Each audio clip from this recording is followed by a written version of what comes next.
Chinatown is often highly recommended to tourists, and many tours take place here every day. But behind the busy gift shops, crowded streets, and endless souvenirs, there's another Chinatown, one that locals quietly move through in their everyday lives. Today I'm stepping past the usual highlights to look a little deeper, to find the Chinatown that isn't just a backdrop for photos, but a living, breathing home for generations of Singaporeans. Welcome to Wanderlust.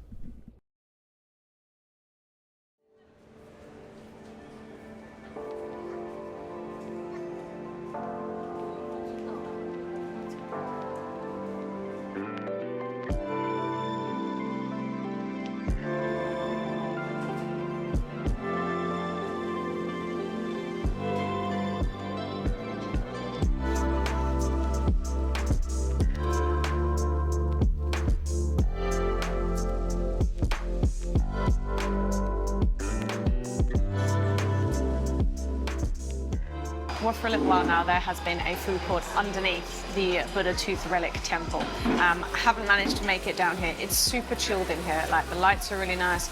There's like chilled music playing. It's actually only 11:30, but it's quite busy in here. All the food here is vegetarian.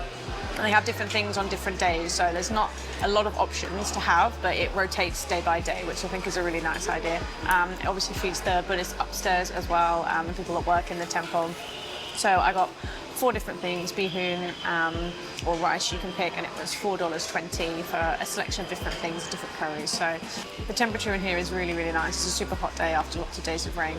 But yeah, what a really lovely place to come. I don't think many people still know about it. It's definitely not a tourist spot. I saw lots of tours being taken around and they kind of went, oh, underneath here is a vegetarian food place. And then they kind of skip on a little bit, I guess, to see the top tourist places. But if you know us, we like going off the tourist places, and for living here in Singapore, like, it's really lovely to still be finding new things. So yeah, I'm going to dig in and I'll let you know what the food's like.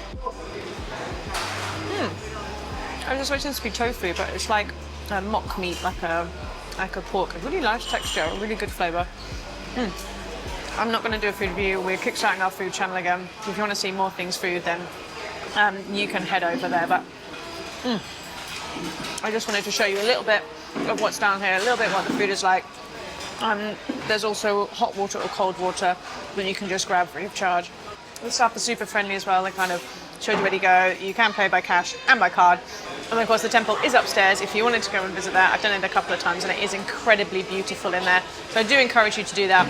But as always, we always say, like, if you're a tourist here, take some time to kind of go off the tourist track as well. So just pop downstairs and come and eat here for some really good, authentic food. As I wandered past the temple, I couldn't help but pause. The colours were rich and striking, lanterns swaying gently in the breeze, and the air filled with the steady rhythm of chanting. Offerings of fruits and flowers were laid out with such care, each one a quiet act of remembrance and respect. In that moment, it felt like the whole space was breathing with history, a celebration of those who have gone before, and a reminder of the faith and community still here in Chinatown.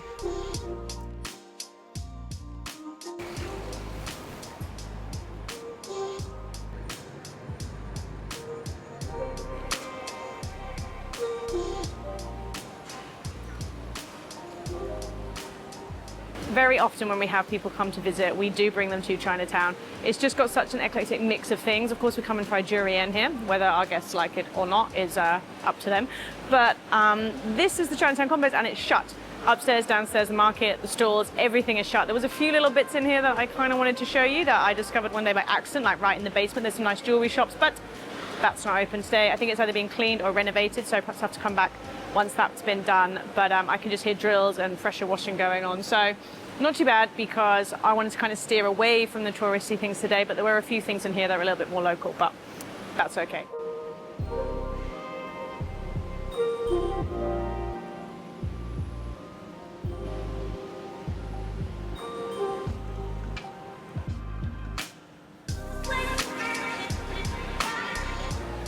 There you go, the whole place is closed for cleaning for 2 days, so by the time you see this, it'll be open again.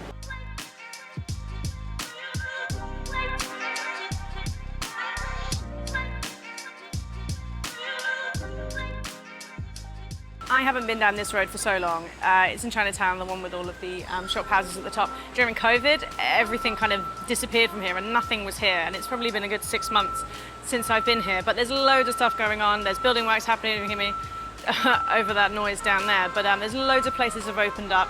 They do seem quite aimed at tourists more so. There's loads of ice cream shops, a durian shop, there's a few Peranakan clothing shops, which are pretty cool, loads and loads of restaurants, there's a cat cafe down here as well.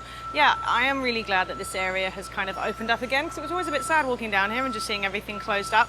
But yeah, it looks like things are coming back to here. So yeah, I'd recommend giving the street a walk. If anything, like the shop houses down here are completely beautiful. They have got really, really lovely like pastel colors on them. They're really, really nice. So yeah, I'd recommend coming back down here. And I'm glad I took a walk down here. Like I said before, you can't really go one place in Singapore and say, oh, I've been there, I've seen that, because things do change and evolve. And yeah, this place is looking really, really good again.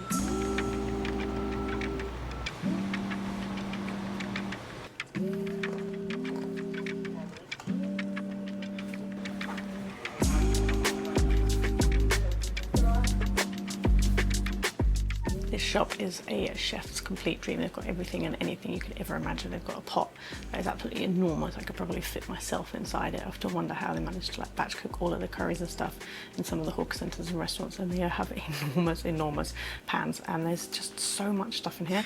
I love walking around places like this. I don't really cook that much at home anymore, but I love walking around places like this. This is like totally different to anything else like that's around the street. You just come in here and it's this haven of just loads of different cookware things, which yeah, I love just having a nosy around.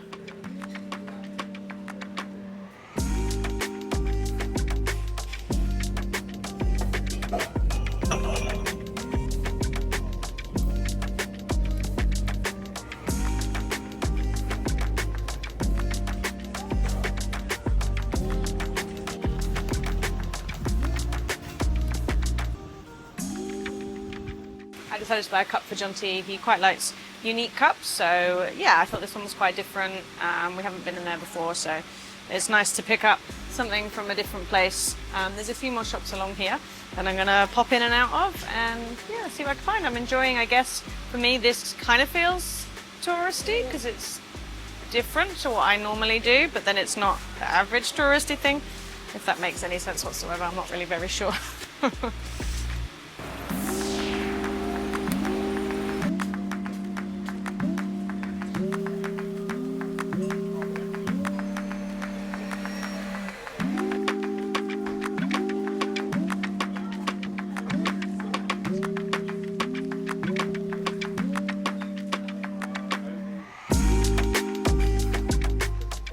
I've wanted a glass teapot for a really long time so I can put loose leaf tea inside. I either haven't found one that I've liked, or I've found one I liked and I haven't liked the price tag.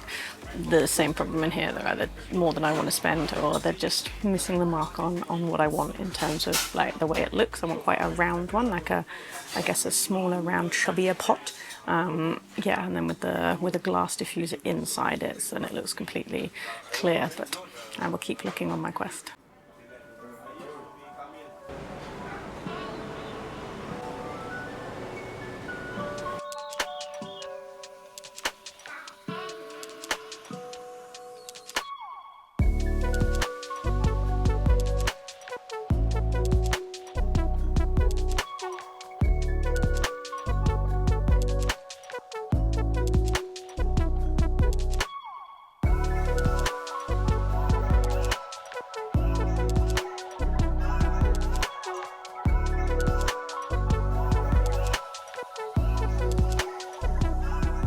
One of the things I love about Chinatown is how there's such a mix of kind of old and new shops here. There's loads of TCMs, traditional Chinese medicine shops and oil shops. There's one here that's been here, well, established 1916, which I think is just great that it's still here serving the community. It's still got its place, even though there's lots of modern places like popping up around it. These places still like standing the test of time, and Chinatown is really generational, which I really love. And there's often loads and loads of like celebrations and things here, Lunar New Year, all kind of things like that. Everything is decorated really beautifully. Like loads of people come down here to kind of celebrate, and there's often like festivals and things happening, night street markets, which is really cool. And yeah, there's just a real different like buzz around this place with like, there are the touristy kind of places to go to, but then you remember that it's not a tourist destination like Chinatown in Singapore, like the Buddha Tooth Relic Temple. Like that's where people still live and that's where people still eat, they go to pray. And kind of when you see that with like, I guess not a tourist size, like a local size, you kind of see this place a little bit differently, and I definitely am today anyway.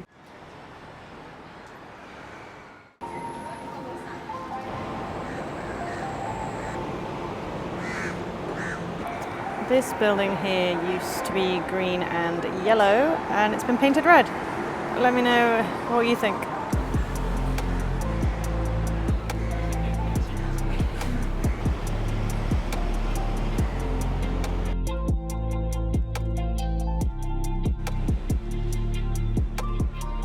As I continued my walk, I passed by murals that tell stories of a Singapore gone by, letter writers, street vendors, even the simple joy of ice kachang balls.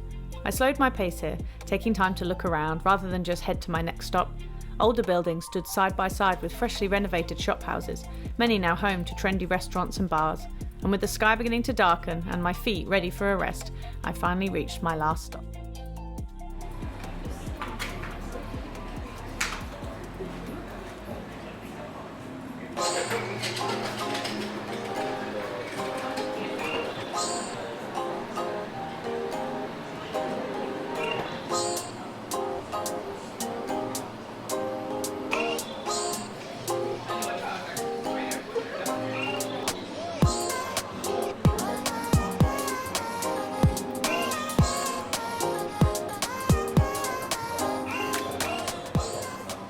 I've come into Creamie Sippies. This place hasn't actually been open that long.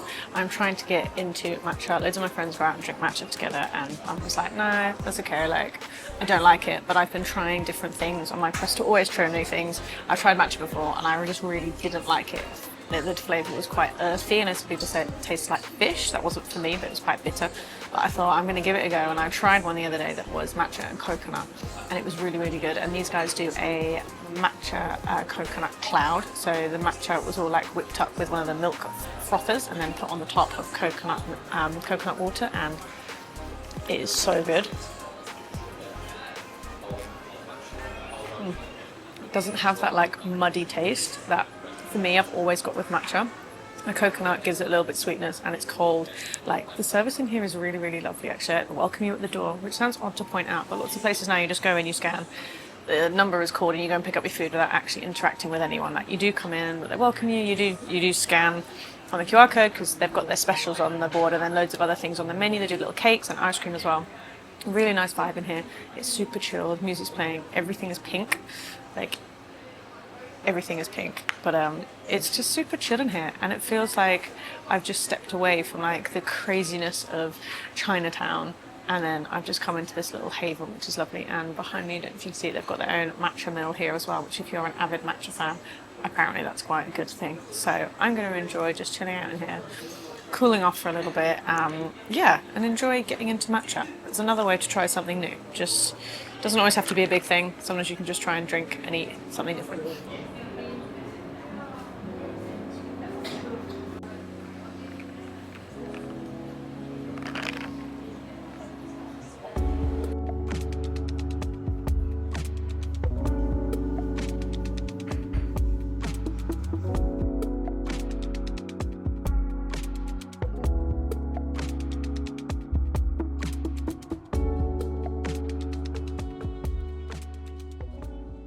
I was still quite full after my early lunch, so I've taken the rest of my drink to go.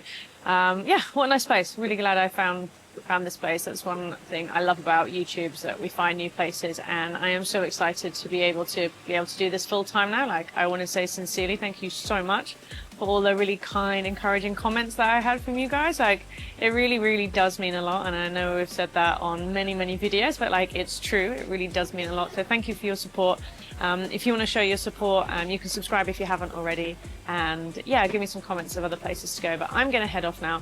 I've really enjoyed going around Chinatown this way and kind of looking at things in a bit more of a local way, kind of crossing out the typical tourist places and going a bit deeper, and just enjoying the day around somewhere that I thought I knew, but actually when I went around it in a different way, I discovered new things, try new things, and yeah, like, I don't think we're running out of things to do in Singapore at all. I think now it's just nice that I can explore them in a new way. So yeah, I'm going to go and pick Aspen up from school. I'm feeling pretty tired actually. I'm hoping that caffeine from this kicks in before I have to pick her up. If not, maybe I'll take a little nap on the MRT. Yeah, thanks as always for all your support. Comment, subscribe, let me know your favourite matcha drink that I should give a try, and any other places in Singapore as well. So yeah, I'm going to stop blabbing because maybe the caffeine has kicked in and I'm over talking. I can't tell. Anyway, see you guys later. Bye.